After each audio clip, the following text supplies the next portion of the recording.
stepping stone, I presume. We are now going over to the Metropolitan Police Force for the start of the 1,500 meters.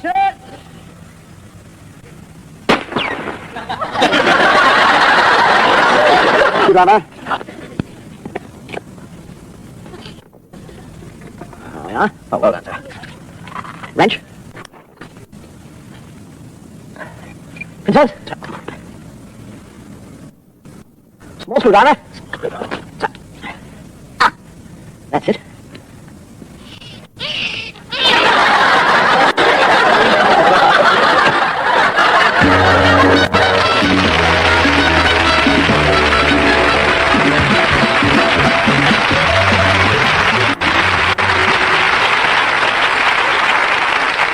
Thank you very much. Good evening and welcome to the show. If all the men in the world were one great man, what a great man that man would be. And if all the trees in the world were one great tree, what a great tree that tree would be. And if all the axes in the world were one great axe, what a great axe that axe would be. And if all the rivers in the world were one great river, what a great river that river would be. And if the great man got the great axe and chopped down the great tree, and that great tree fell into the great river, oh, what a great splash! Another thing I'm accused of, people write me and say, why do you always tell Irish jokes? I'm an Irishman. I tell Irish jokes. But tonight, just for a change, I think I'll approach and I'll try and do different gags from different countries. And the strange thing about different humor, it's promoted by what the people of that country really not. Like the Scots. They like booze and they like fishing. And you get a wee Scotsman who's it. Costs the leg and nothing. He fishes for 24 hours. And fishes and nothing. Doesn't get a nibble. And all the way home he's passing the pub and he thinks I'll go in and have a dram. Oh, have a wee dram. Oh, that's a wee chocolate bread. Have a wee dram. Another wee dram. And he gets stoned out of his mind. And on the way home he sees a scarecrow standing there like that. He says, you're a bloody liar!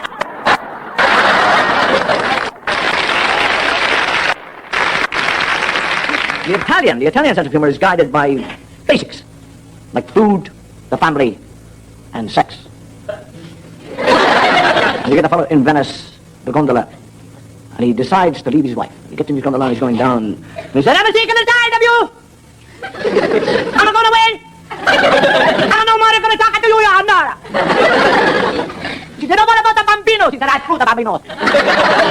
She said, "What about the spaghetti?" He said, "I only spaghetti. I don't know what is spaghetti or lasagna or lasagna." She said, "What about the night we lie together in bed?" He said, "One of these days I'm going to go. I'm going to go."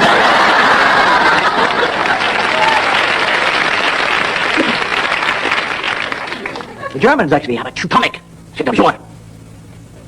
And the doctor says to the fellow, he said, "I am sorry to have to tell you that we must amputate the leg. Then if you wish to amputate my leg, I am glad to have the leg amputated." Put him to sleep. The operation, he wakes up. He said, "Was it successful, my amputation?" And the surgeon said, "I have good news, and I have bad news." He said, "What? Is that bad news?" He said, "We have amputated the wrong leg." He said, "What is the good news?" He says, "You don't have to have the other leg amputated."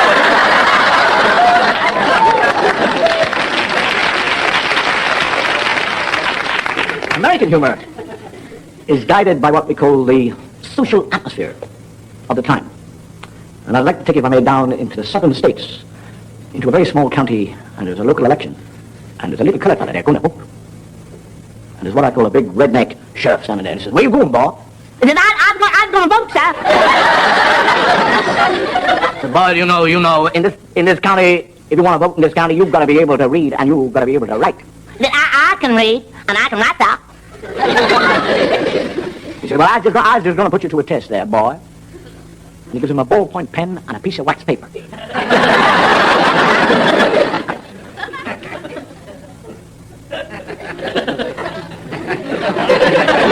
"I could write this morning." He said, "You just proved to me you can write. Now, can you read?" He said, "Of course I can read, sir." And he gives him the Hebrew Times. In Hebrew, and he says, "Read that, boy." He said, I can't make out the small print, but I can make out the big headline. He said, what does it say? He said, No niggers voting in this country today.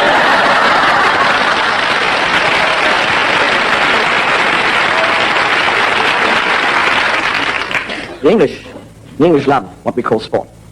And years ago, you get what we call a gentleman, who was a very fine wrestler. And we found out that somewhere in the west of England, there was a man with a great reputation as a wrestler. And then I'm telling you what I'm going to do. I'm just going to get my little airplane there, and I'm going to get up down to Devon, and I'm going to challenge this chap to a wrestling match. Or I will decide between the two of us who is the better or last wrestler. And off he goes to Devon. And he gets to a blacksmith shop, and there's a gigantic fella standing there with a hammer and the anvil. And he goes, boom, boom. He said, excuse me, old chap, is your name Mr. Hobb? He said, aye, that ain't my name, sir. I believe it, I believe it do have a reputation somewhat of being somewhat good chappy at wrestling. He said, I do, sir. I do have a reputation around these parts being a wrestler. He said, well, I'm going to challenge you to a wrestling match, okay? Gets off his horse, and the blacksmith goes, and gets him, goes,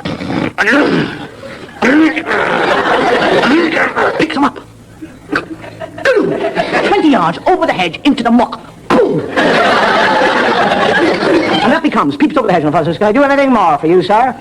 He said, yes, would you throw me my horse? Actually, there's one thing, I mean this, there's one thing I hate in life, and it's what I call homespun philosophy. And it normally comes in what we call proverb form. Like people say, don't cross your bridges until you come to them. How the hell can you cross a bridge? What are you doing in Bradford? I'm waiting for Tower Bridge to open so I can cross over. And they say things like, it takes a thief to catch a thief. Now that doesn't say a lot to the police force. Well, a bird in a hand is worth two in the bush. The fellow who said that didn't spend an hour in the bushes with a couple of birds. Well, that's the one they say. They passed like ships in the night. Imagine two people going up the corridor going, oh, it's a wise child that knows his own father.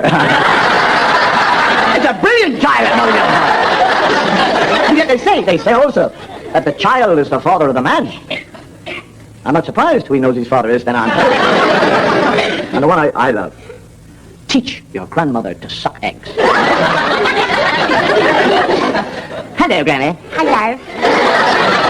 Here we have a little egg, Granny. Hello, little egg. Now we just knock the top off like this.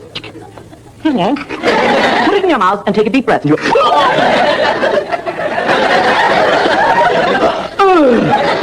and dies.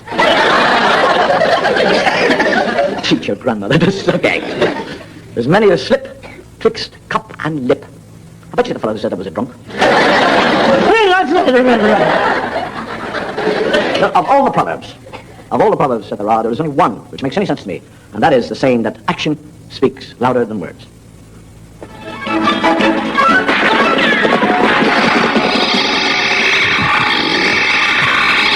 We should like to apologize for the loss of picture. This is due to a technical fault, so there is no need to adjust your sets. I said don't! And so we say farewell to Archibald Smith. A good, kind, simple soul. He wasn't. He was a terrible arguer. Never let things be. Had to be right. Always had to have the last word. No, I didn't.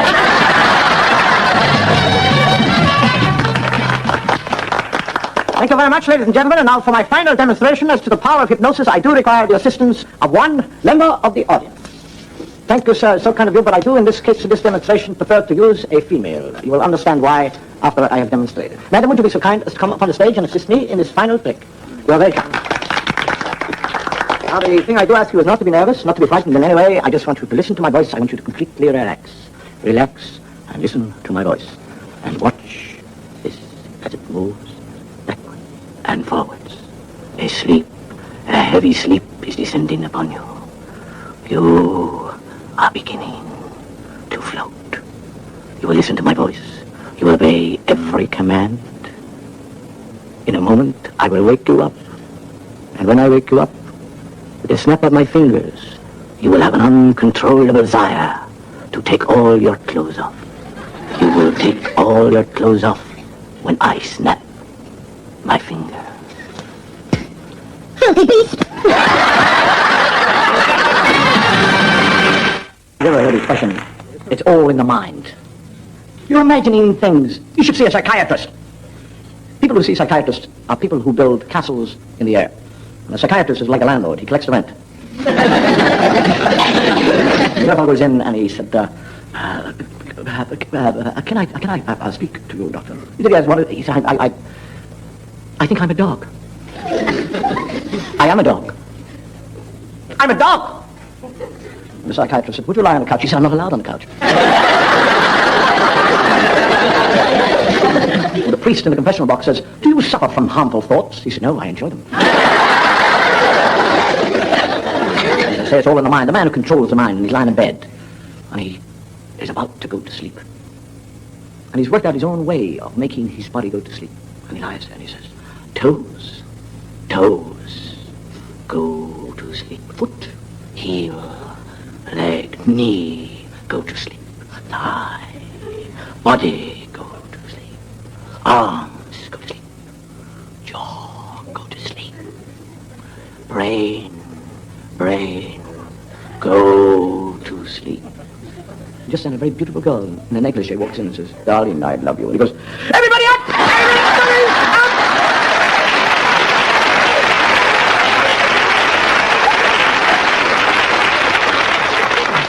You've got to be careful with those karate chops. I nearly took me off. It's said that the mind can control the body. And the mind can control the imagination. But can the imagination control the mind?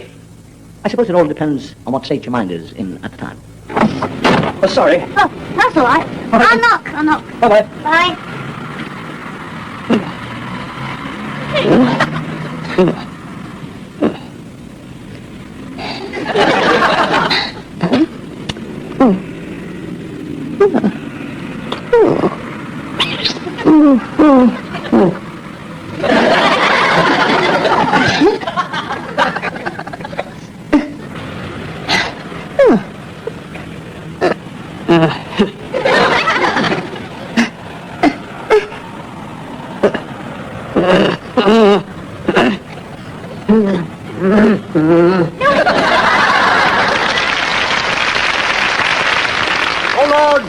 We ask you to take this poor soul into the kingdom of heaven.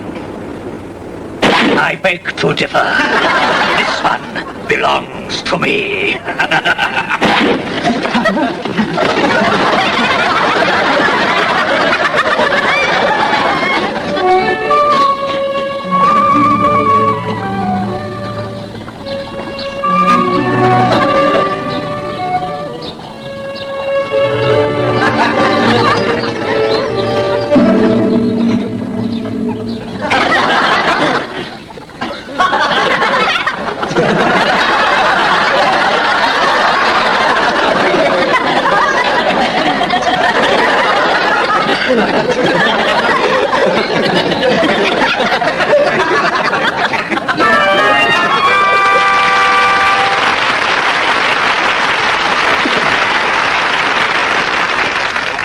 All I can tell you was cold. The thing, I don't know if you know anything about monasteries, but it's a place you can go to retreat, what we call a retreat, which means you can isolate yourself from the bothers and troubles of the world. And there's a man who goes every year to a monastery, and the prior says, is there anything I can do to help you while you're here? And he said, yes. He said, there's only 3 things you can give me. I'd like an apple, an orange, and a piece of string. And he's given these, and the prior who's in the next cell to him lies there awake all night, listening to this fellow, and all he can hear is, whang! Boom, bang, chicka, chicka, chicka, boom, bang. Whang, dang, boom, boom, chicka, chicka, chicka, chicka, boom, boom. What the hell is he doing? He thinks curiosity is the weapon of Satan. I will not ask him. And the man goes away and he comes back next year. He said, can I do it? He said, yes, I'd like, the whole kind of thing, the orange, the apple, the piece of string. And he's lying in bed that night, and all he can hear is, whang, a bang, a ding, a chicka, chicka, boom, boom. A whang, a bang, a bang. And the same thing happens the 3rd year, until his curiosity is driving him mad. And he says, you've been coming here for 3 years. Tell me, otherwise I'll go mad. Why do you have an orange and an apple and a piece of string, and I lie in the next cell to you, and all I can hear is a whang, a bang, a chicka, chicka, chicka, a jip, a boom, a bang, a chicka, chicka, boom. What are you doing with those things? He said, I will tell you, providing you promise to me that you will never, ever tell anybody else. And he said, I promise. And he was a man of God, so he kept his word.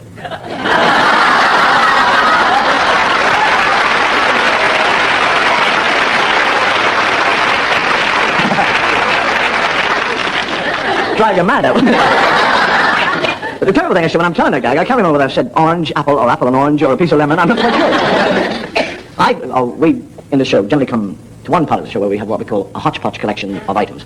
And if you've been watching the show, you'll generally gather that I get myself into some sort of a kind of muddle, looking for an introduction into these items. Because these items basically have nothing to do with anything else.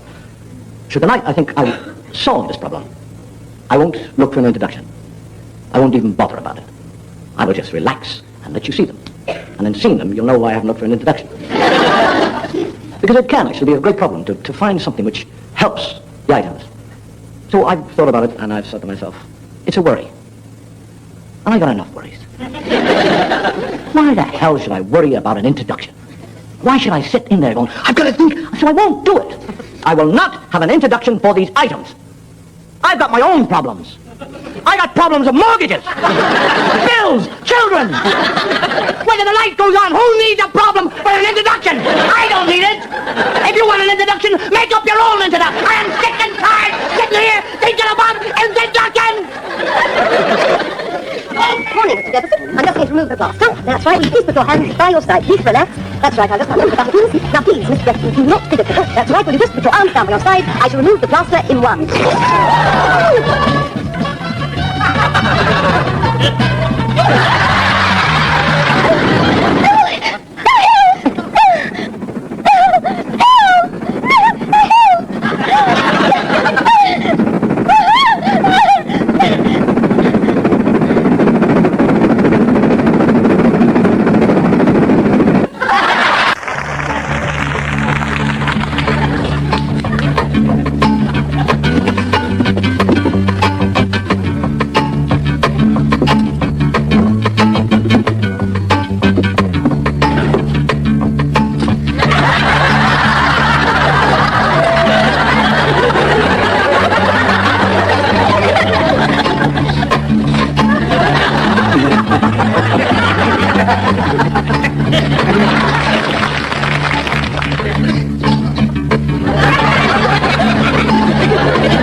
Fire's just gone out.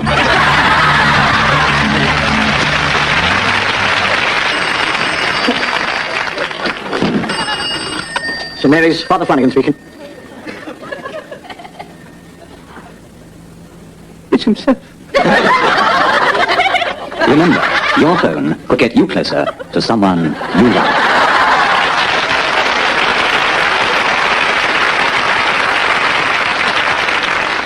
I wouldn't mind, but to reverse the charges. I don't know whether you've ever had or been in the position of trying to explain to a foreigner what we call a traditional British pantomime. I had the misfortune a few years ago sitting in a bar, and an American sat beside me and he said, excuse me, sir, would you be so kind to explain to me, I've been looking through the theatrical advertisements, what sort of a play is this you've got here in London called Mother Goose? Is that a religious play? And I said, no, it's a play for children.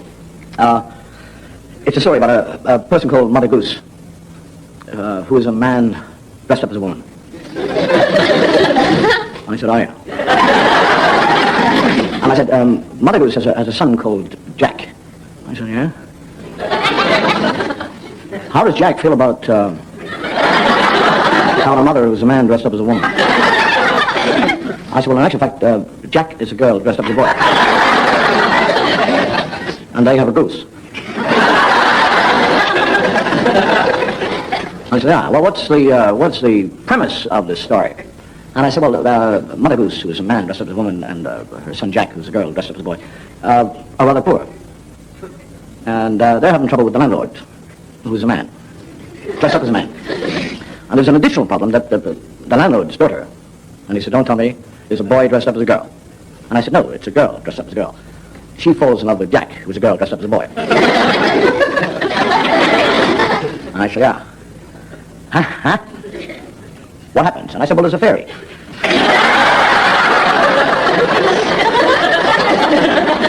Percy, yeah? The third.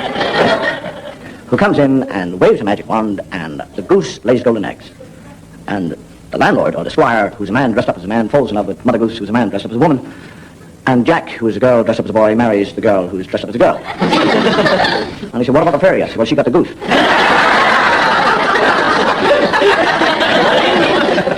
And the thing I never worked out, it really is for children.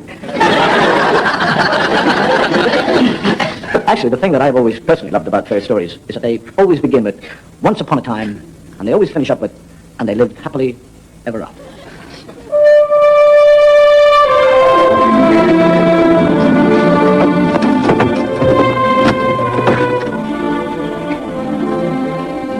My sleeping beauty, I have but to kiss her soft lips, and she shall wake.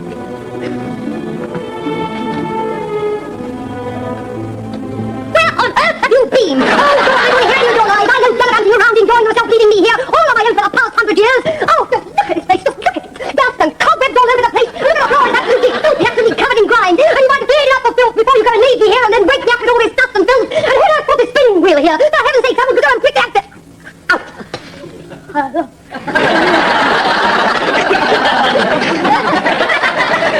Thank God for that. The habit that is left over from childhood is to get into the warmth and security of your own bed with a good book and escape from the world and from what the night might bring.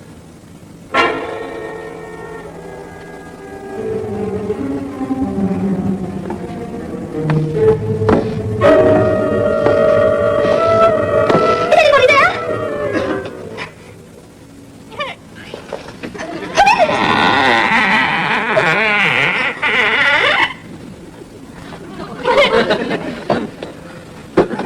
Only come to all the hills. Good night.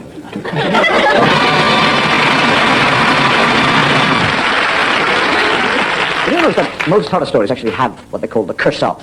There's always a curse of Dracula. The curse of the mummy. The curse of Cobra Khan. The curse of the 4.5 fingers. Tonight, ladies and gentlemen, we would, if we may, like to present our production of one of the most horrific, spine-chilling of all horror stories. It gives me great pleasure tonight to present to you, ladies and gentlemen, The Curse of the Werewolf.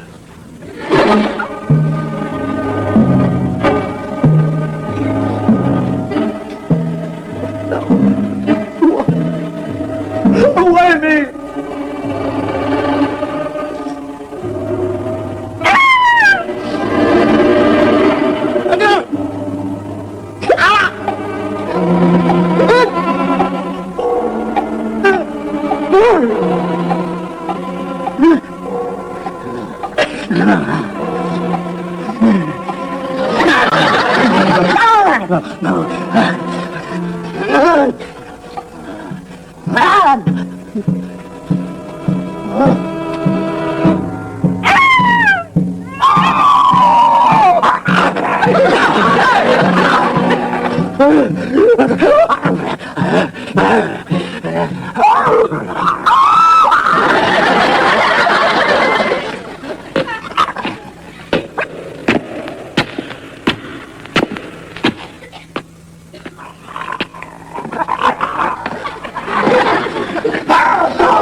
Ah, they are walking.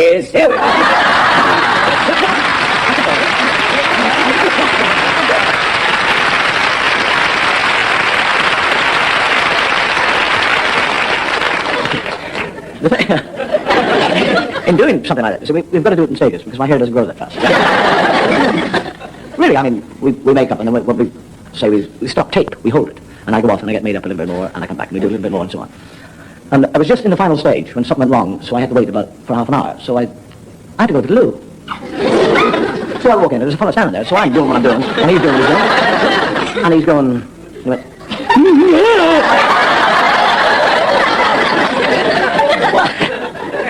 I suppose it helps the cleaners.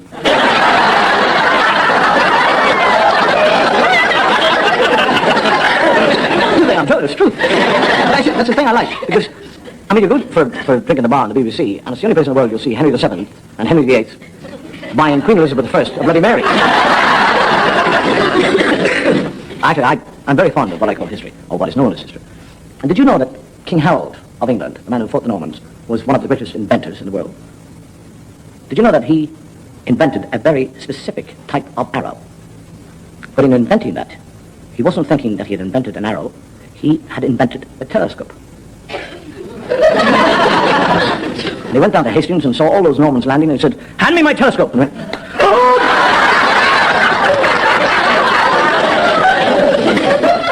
The Vikings, what about those Vikings, the long ships?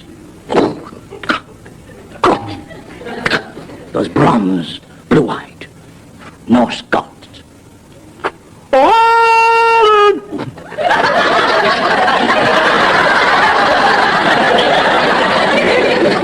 Terror that they created in the Saxons and the Celts as that long boat would come around the curve of the Firth. Drive up the sand on that bronze with the horns, the axe, the shield. Say we will pillage the village! We will raze it to the ground! We shall kill all the women and rape all the men!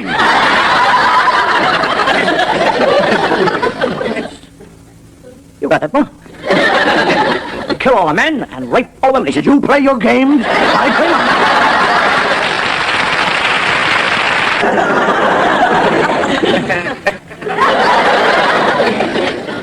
Funny thing about history, actually, that the course of history has been changed by the most insignificant of events. When you think about it, if Caesar, on his way to the Senate, and a soothsayer had stepped out and said, "Beware the Ides of March," and Caesar had a gun, yeah. He went home. The course of history would have been changed. Robert Bruce in Scotland, in a cave with the spider, if it had been a beetle, he'd have gone. If Frau Hitler, instead of giving birth to a little boy called Adolf, had given birth to a girl, the course of history would have been changed. You'd have had a big fat fowl on one of the stars saying, "Dig hand, the ball, dig hand!" Mind you, if we'd had a hand in the course of history, it would have been very different than what it is today. God! It's Adam here! I don't wish to be ungrateful, but I think you've made a mistake.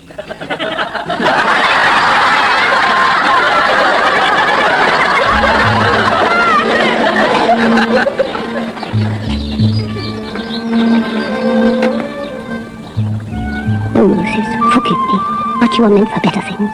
God has taken your destiny into his own hands.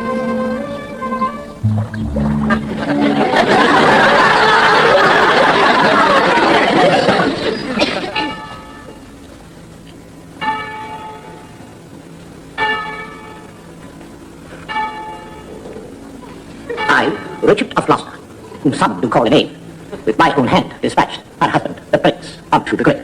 And now she hates me. But love is close to hate, is it not? And I, with sweet words, yea, and with tears, will prove to her that all was done for love. And by such words will wipe away her mournful frown. I'll marry her, and so to gain the crown. Teach not thy lips such scorn, my lady. They were made for kissing, not for such contempt. Thy revengeful heart cannot forgive. No, here, I lend thee the sharp-pointed sword, which if thou please to hide in this true breast, and set forth a soul that adoreth thee, I lay it naked to the deadly stroke, and humbly beg my death upon my knee.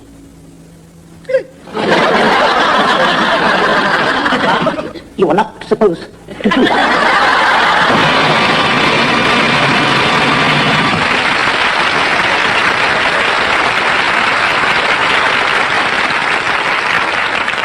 Finally, from taking a look at possible past history, let us take a look at possible future history.